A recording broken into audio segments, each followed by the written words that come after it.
Yo, what's up, strategists? Welcome to the Bitcoin Strategy.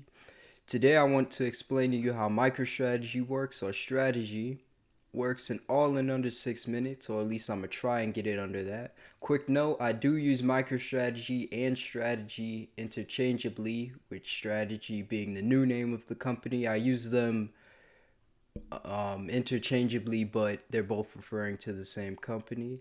Now, the company I'm talking about, of course, is MSTR. It's a Bitcoin proxy, so they buy Bitcoin, put it on their balance sheet, and they pass on the gains to the shareholders.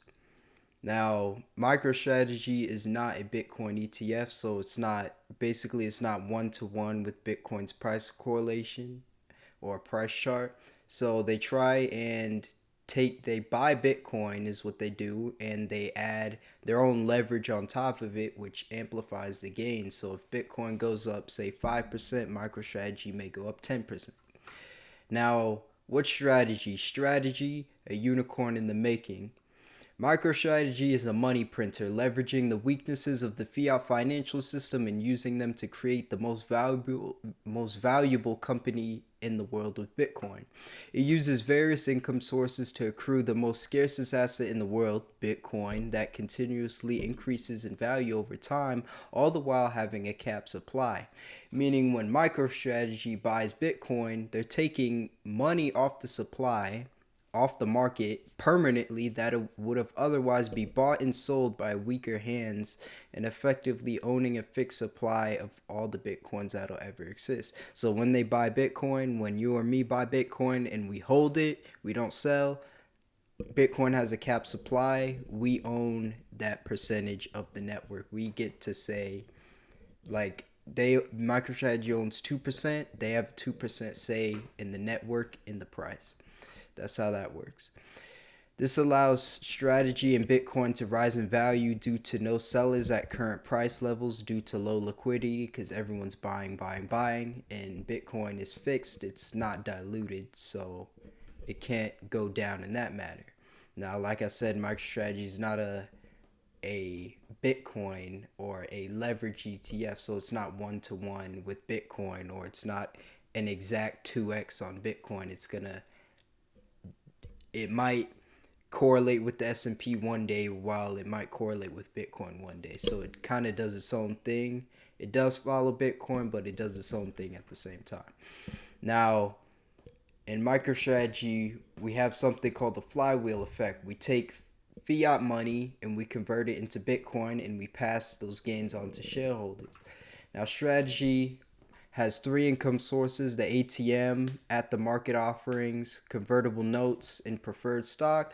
Let me break down the first one. Starting with the first one, the ATM offerings, which stands for at the market. It's like dilution. So let me explain it to you here. Well, it's the good dilution. So as you see here, this is the shares outstanding. Let's say MicroStrategy has 100 shares outstanding. What they do is they'll add, we'll say, plus 20 shares. So that would be a 20% increase in shares. And what they do is they sell those shares to people like you and me, whoever buys the stock, and we give them new money, which they can then buy Bitcoin with it. So that's how that works. By doing this, strategy will take the they will no doubt take value from shareholders in the short term because they're diluting, but since this is a hardcore Bitcoin accumulation company, shareholders will accept this trade-off in exchange for exponential future profits. If they dilute by $1 billion, Bitcoin goes up, let's say 50%, shareholders have gained an extra 50% on that dilution event, which is $500 million. The company's market cap will raise by that. This is what we call accretive dilution, which is pretty much dilution with the cause. Now on to the convertible notes. Convertible notes or bonds are a form of debt that MicroStrategy picks up in order to buy more Bitcoin. So they're like taking out loans to buy Bitcoin. They're often able to acquire this debt for free at a 0% coupon, which is 0% interest, 0% interest rates. They're able to do this because lots of money is trapped in the bond market, whether it be for regulatory requirements, they have to hold it because the government makes them, or the need for the least volatile but the most steady growth in things like pension funds. Strategies convertible bonds allow creditors to get their foot in the door on Bitcoin adoption without the risk of losing lots of money and the opportunity to make lots of money by allowing bondholders to convert the debt into MicroStrategy shares once the stock reaches a certain price. So the debt holders are not giving MicroStrategy debt at 0% for nothing. They do expect future profits. So let's say their debt expires January 1st, 2030, and they have we call this a strike price of, let's say, $500. Now they have until January 1st, 2030 for MicroStrategy to reach $500. If MicroStrategy is above that by that time, they can convert that debt outstanding into MicroStrategy shares, and that'll clear any debt on MicroStrategy side. So that's how the convertible bonds work. Now on to preferred stock. This is STRK, the first one.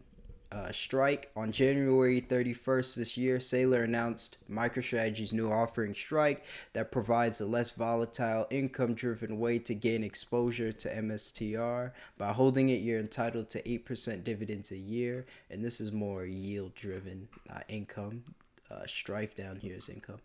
$1,000 conversion price. So if MicroStrategy, the common stock, goes above $1,000 per share, which right now it's at about 282. If it goes above $1,000 per share, you can give them 10 of your Strike shares for one MicroStrategy share. So that could be beneficial if you play those cards out right. Now, Strike also has less volatility than MicroStrategy. It's less correlated with MicroStrategy's price action. So if you don't like the volatility in the common stock, you could buy this. And it has a $100 liquidation preference, which I'll explain more into that later. It could be a great stock pick for those looking to take a more risk-off approach to MicroStrategy without heavily capping their upside. Now onto the preferred stock. Number 2, Strife. This is the newly announced one. It got announced like a week ago. Like Strife offers many of the same benefits. However, it's more geared towards people and institutions that want steady, predictable growth like pension funds. It offers 10% dividends a year. No conversion, so you can't convert your Strife shares into MicroStrategy, so you're capping your upside pretty much. It has very little volatility, at least in what we see in the price chart now, and it has less MicroStrategy price action correlation. It's more tied with the S&P. Now, of course, we can't talk about MicroStrategy without addressing some of the risk in the stock. In the case of a bankruptcy, this is the order in which people will be paid. Creditors, debt holders, so the convertible bond people, the banks that gave debt to MicroStrategy, they will be paid first. Then it will be the preferred stock investors, so your Strike and your Strife, and MicroStrategy MSTR investors, so the common stock. So if you want a piece of the MicroStrategy pie but don't want to hold the bag if the company were to ever go bankrupt because their software business is bleeding cash, your safest bet would be to go with the bonds, debt. Now, retail investors like you and me can't really give MicroStrategy billions to buy Bitcoin and give them converts, but what we can do is chip into a new ETF that recently went on the market. It runs under the ticker BMAX. This is what the price chart looks like. Not much data, but it's out there. I'll explain more of that in a later video. You could also pick up some OWMB, which you can think of as the S&P 500 of companies that hold Bitcoin in their treasury. It's an ETF that holds companies that holds Bitcoin simply.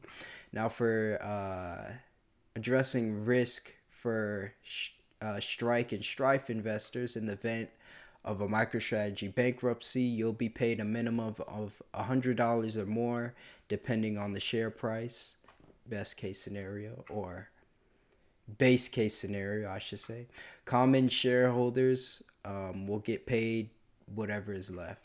So if you hold MSTR, you'll probably get pennies on the dollar.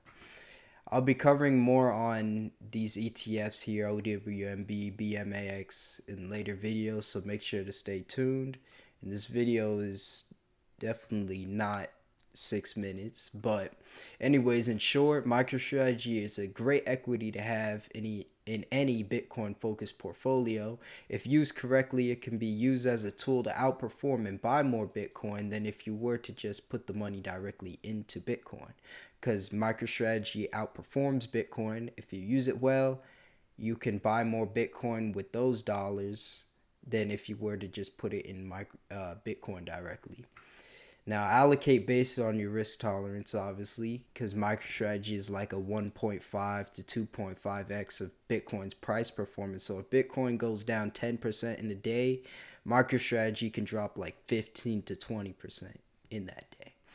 Now, if you enjoyed this content, feel free to like, comment, or even subscribe. It's very much appreciated. And as always, stay orange pilling, stack sats, and have a great rest of your day.